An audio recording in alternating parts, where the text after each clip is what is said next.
this is a rugby player. Yeah, oh yeah. I wouldn't mess with him no matter what. Okay, all right. Part 2 of our interview with the great Jack Katz. In part 1, you want to watch that. It's about his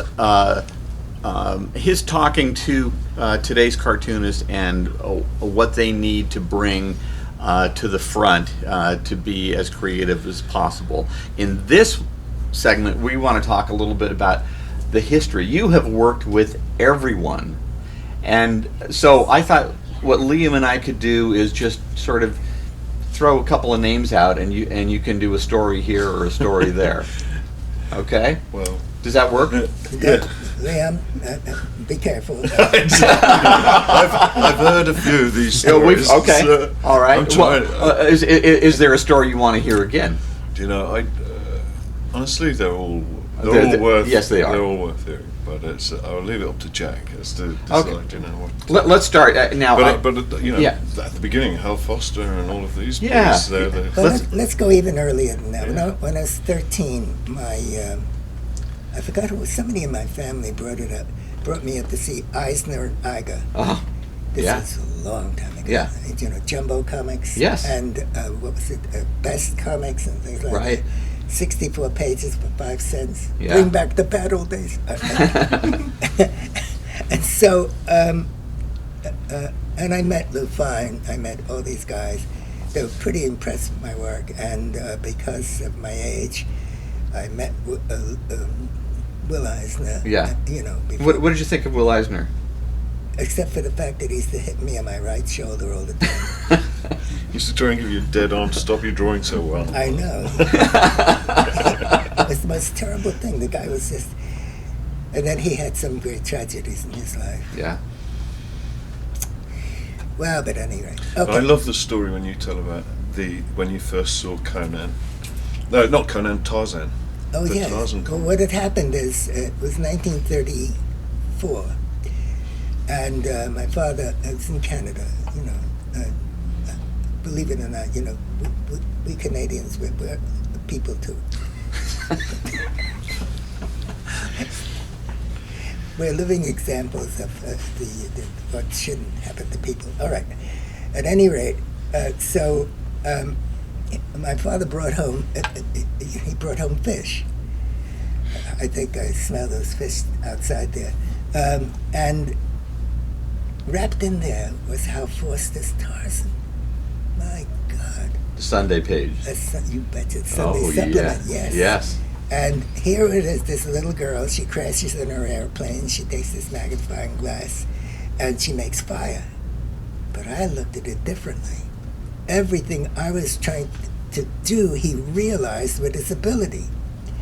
You know, and I used to talk to Alex Raymond, and I did many times.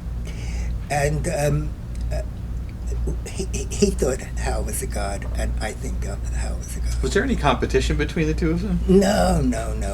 Alex was too enamored. He used to steal everything from Alex. Alex would just laugh. You know, and he just didn't care. Alex was Prince John, that's all. And it's a shame because his reign would have been endless. He was very big, he was tall, he was stoic, he was England. Never mind. That rock, you know. And so of course Alex was very much of a child in many ways. When he got his first gray hair, he was almost insane. And I don't know if you know much about him, but when he went to Hollywood, an interesting thing happened. He met who's the one who wrote Lost? Oh, Yeah. yeah. I'm blanking. Yeah, you're blanking. Yeah. I mean, he has a granddaughter that exposed herself getting out of a cab or something. And that's what we remember. I know this was a very colorful scene, and but what's Hilton, James Hilton. Oh yeah, there you go. But James Hilton was, when he came to Hollywood, he made Lost Horizon. What else? Goodbye, Mr. Chips. Oh my heavens! So many movies, and But James was not like anybody in Hollywood. Although most of the people in Hollywood that could talk got into the movies. Most of the American actors couldn't do that. They didn't know how to, or else they had an accent. Now, when Alex came back to New York, God, I'm going to get killed in the People for King pictures. That's it, I'm a heretic. He came back with the mustache that Hilton had, with the hairdo, and especially with the white camel hair coat, with the buckle hanging down. Oh my God. And he says, I'm back. He was comics royalty, though. No, yeah, but he was a wonderful child. He was the best kind of surprise was important. I brought up the idea of a graphic novel many times. We met at Danny's Hideaway, and he didn't write. He never wrote his own stuff, but he was a beautiful. His drawing was super romantic, you know. Lush. Yeah, it's just good stuff. Was it Hal Foster or Alex Raymond that used to come over and put shadows on your drawing? That was Hal. He used to see my stuff. He used to see my stuff. He said, "Oh no, Jack, come here. Let me show you how it's done." And he must have had 6 pints in him by the time. You know, the fumes. I must say, "Oh, the stuff looks great." They all drank. All the people I ever met. When I worked for King Features, they asked, "Oh, go get this." I knew immediately. I saw Robert Mitchum twice, and he. And I and Lou Trackers had to go and bring him over to the 9th floor. There's this hulk of a human being. He wasn't much taller than me, but my God, what a build. And we used to carry him over to the place with the photographer. And believe it or not, I don't know what maybe it's like boxers. You hear a bell and suddenly you're ready. Well, the same thing, the cameraman said, "Okay, let's go." There he is. It's Robert Mitchum. And yeah, this is all the actors, all of the actresses. And so many of them took drugs. And some of the best took drugs. And I might as well indicate this, it's important for you to know. There was an actor by the name of Wallace Reed. He was 6'3". He had a body like an Adonis. He knew a lot of ladies. And what happened is, as he kept getting more and more popular, if Wally came to any company, like Lions or First National or anything, we'd say, "Wally's here." But he had a dark companion within him. It was his childhood. His father saw how beautiful he was, and he said, "The devil made you handsome," and he would beat him with every kind of stick. He lasted. It was unbelievable. He couldn't get rid of it. Just like Norma Jean Baker, who's that? Yeah. Marilyn Monroe. The Right. same thing, you see. So no matter what, he couldn't break it. So they asked him to go to Chinese Grumman's, which is where you got anything. And instead of getting into the business by the back door, I'm not going to mention the actors that did that, he needed something to pump him up. And the guy gave him opium. I have photographs within 1 year before he died. He had to keep taking it. He couldn't even finish a scene because it just came, it built on itself. The self-hatred. Okay, so let's get back to the comics end of things. Oh, yes, okay, sorry. so we've talked. You've talked a little bit about Alex Raymond and Hal Foster. Yeah. Let's and a little bit about Will Eisner even. What about Jack Kirby? Joe Simon, Jack Kirby, that studio. I worked for Jack on 59th Street, and so did Mort Meskin. I guess you know Mort Morton. Oh, sure. You know. And I used to put the anatomy underneath the clothes because basically I'm an anatomist. You know, this is my study. And so one day he comes over to Jack and he says, "I want to ink. I don't want to think. I will not do his stuff." This is one of the reasons Jack had to let me go. He says, Jack, you're too slow. I said, but look, look at the intercostals here. I said, forget my name, what are you talking about? So, but you generally have a favorable opinion of Kirby? Jack was wonderful. He had a very good mind. One of the things that affected him greatly was the few years of World War II. Oh, yeah. And I'm not going to go into that. No. And so he was wonderful. But the one thing Jack and I both did, and maybe those of you who still have enough anti-Semitism in there, and I have everybody in my family, you name it. We used to bring over a bag of guns to down on, what the heck was the name of that street? I think it was Canal Street. And on top we had bread and cans of what do you call? And it was, but unfortunately our stuff went to the Stern gang, who were crazy. I mean, these people, I wouldn't have them in my house for anything. But the Irgun were doing something else. In fact, the whole business, if you find two Jews on the street, they represent 10 different political parties. I've never seen anything like it. They argue with each other. I don't know how they survive. It's the most... No. I know you used to talk about you and Jack, talking about how you would argue over about what the story should be, and he would say it would be for the kids, and you'd say, yeah, but we have a duty to tell bigger stories. Well, it's that, look, I'll never forget one day when Stan Lee said, I knew the assignment editor for KGO Television News, okay? It's a big deal. He later became the vice president of AT&T. Mm-hmm. Good enough? Yeah. Okay. So he would say, make it about 7 or 8 years old. Don't let people think. Oh. Just, use that homonym. You use people's, bring it back to childhood, And why not? If you want to sell any given product, you have to prove that this new super pillow that's going to help you. Why are you kidding? You don't have to have manna from heaven. And okay, and I don't mind. Look, everybody has to make a living, but we've limited our expressions. You can become a doctor, a lawyer, or this or that, and it's limited. We have no idea the opportunities that can come into comics that could really revolutionize everything. The sky, as Alex used to say to me, the sky's the limit, Jack. And I said, well, why? And I would push him about a graphic novel, and he said no. And I knew that he couldn't write. He did.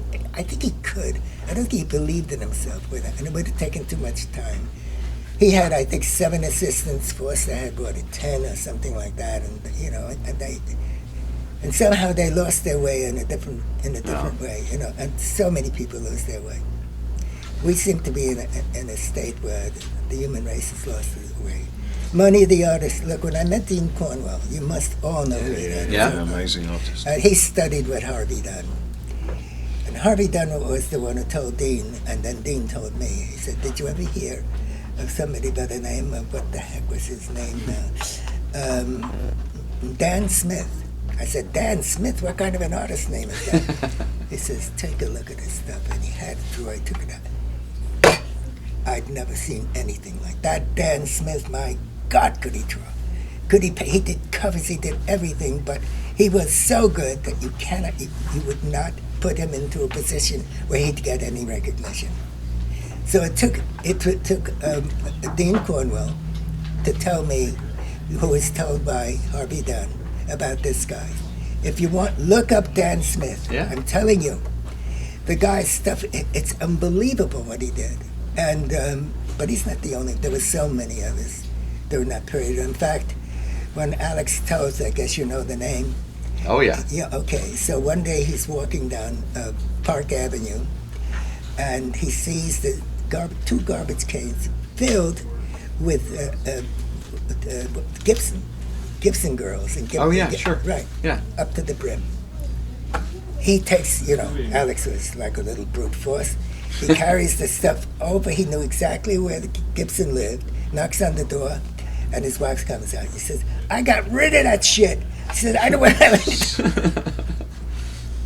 don't know what he did with all those originals, but those things are priceless. Oh yeah. You know. So okay. So let's move on. Let's talk about Stan Lee, because I know you have. Plus, That says it all. Yeah. You have some opinions about Stan. Look, he thought that. Oh, I thought I would just bring this out. This is yeah, I know. an issue that Jack did for Stan in 1969 or so. Yeah. Oh, well. Okay. So that was my one visual. No, you know what I liked? When he gave the story over to... What I did is I took the Submariner and I had him kidnapped by aliens to another planet. Uh-huh. Well, Stan went up the wall. Said, Marie, where are you? Marie Severin. And she did half the book. She went over half the book. Yeah. And even Johnny Romita said to me, God, these are beautiful figures he did of the Submariner. He said, why is he doing this? Well, I got to know Bill Everett after that. We worked for Sal Brodsky on 40th Street. Oh, for Skywald? Yeah, for Skywald. And he and I became extremely good friends. He inked one of my stories. He did a great job on it. And he just, but again, you see, I don't know what it is about liquor and the human beings. I know about Bill. You know, but Bill, every Wednesday he had to leave. He couldn't look out the window. He couldn't. He would just fall. And so look, you don't have to be an artist. Everybody's nuts. Everybody gets addicted. The only thing is that these people have this special thing, the ability to create and do things. Now, the business is interesting because the movers and the shakers of the business never knew what they were really doing. You take a look at Lou Fine. Mm-hmm. He did. I met him. I stayed at his house once or twice. Yeah, and he had unfortunately had a club foot. You know, I don't know if you know this. So he did this business. Our cab lost a leg because he had to run after trams. What do you call them? Subway. Streetcars. Streetcar. Yeah, and so most of it, you take a look, even with the American School of Painting, what was his name, Shen, he had to fight with everybody, physically fight with them. Shen, he was like that, okay? and so finally he got killed like that. And so the American School of Art, the Ashcan School as it's called, or the great Brandywine School, which is where all of our illustrators came from. Brandywine is the most amazing thing. For those of you, it's on the East Coast, and I just got to go there. It was incredible. It was an incredible. Did you see the? Oh, there were some of the photos you put. Yeah. Did you see the Howard Piles? I did. Yeah. Oh my just God! an amazing place. Are you kidding? I mean, and they were terribly patriotic. They really believed that this country was worthwhile. You know, it was founded for freedom, but we shouldn't say that. You know, and they were courageous, but they beat up on the Indians.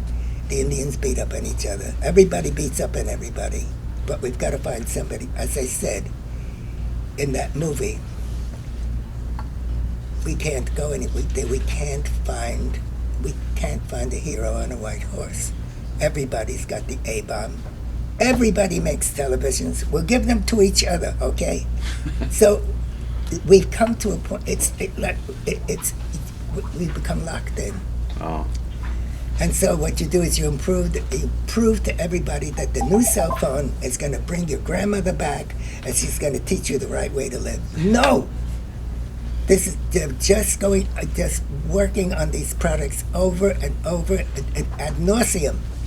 And nothing new is being done. Where the comic people are involved in, they have an opportunity to look at this differently. They have an opportunity to say, why is that my skin is made out of this material? And I know that there are people today who are working on, you might as well, on super soldiers, and super this and super that. And one day the soldiers are going to move on us. In the First Kingdom, my own creation, I had the cyborgs were animated by what I called the memory sera. It came from blood.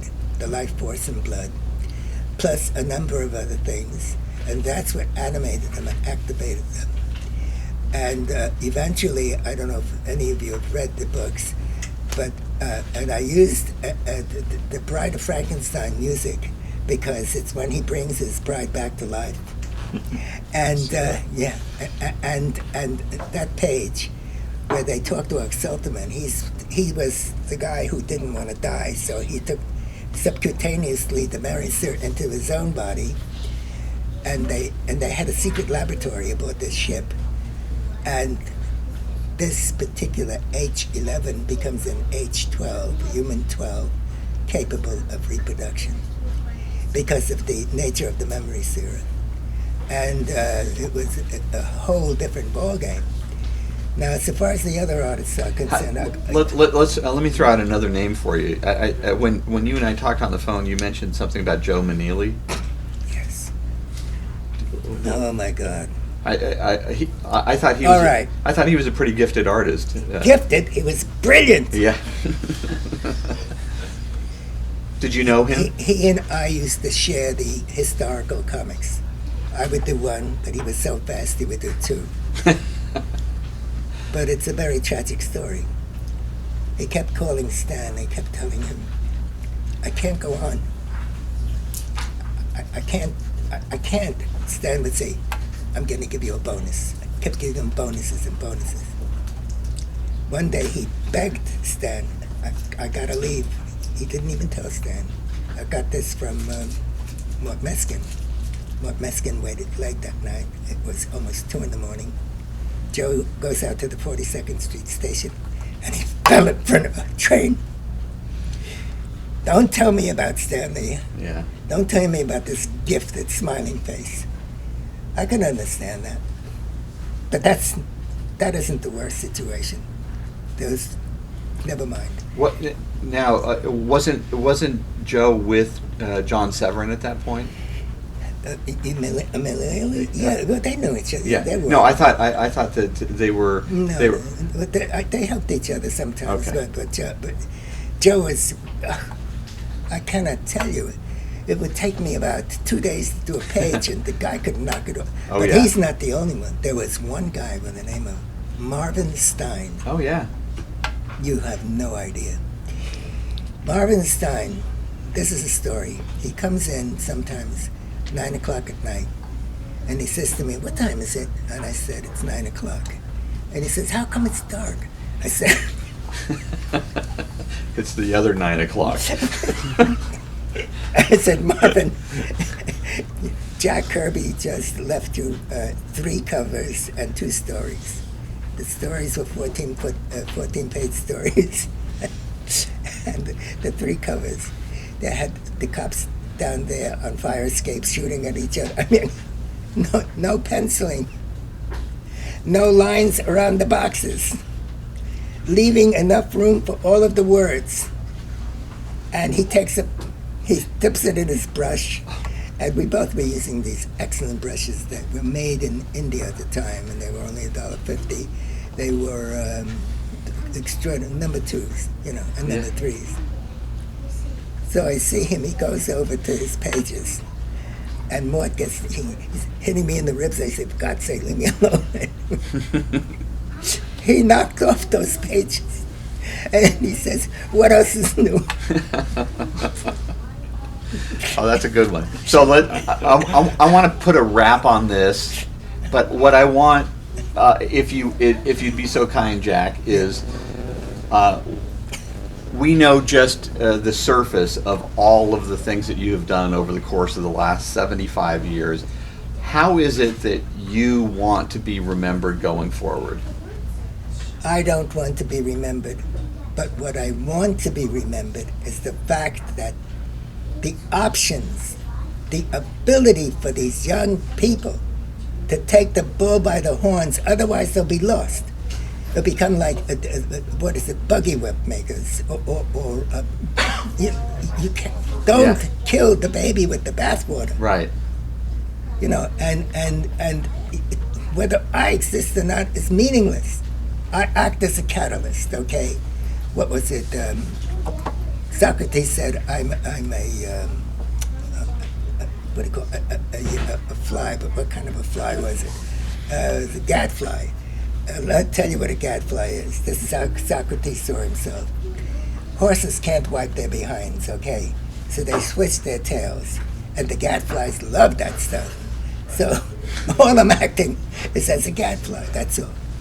What I want to do is instill in these people a field that is the most creative and inventive. The only way before the Yellow Kid, there was almost nothing. Mm-hmm. You know, there were some good English artists, by the way. Yeah. There was a woman, for the ladies here, who did the most astoundingly beautiful drawings about.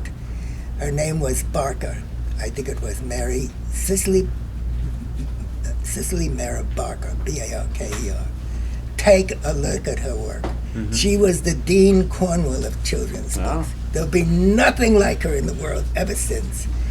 She had a love for humanity, and please write it down if you want her. This is an artist. I consider her the Dean Cornwell, okay, of children's books.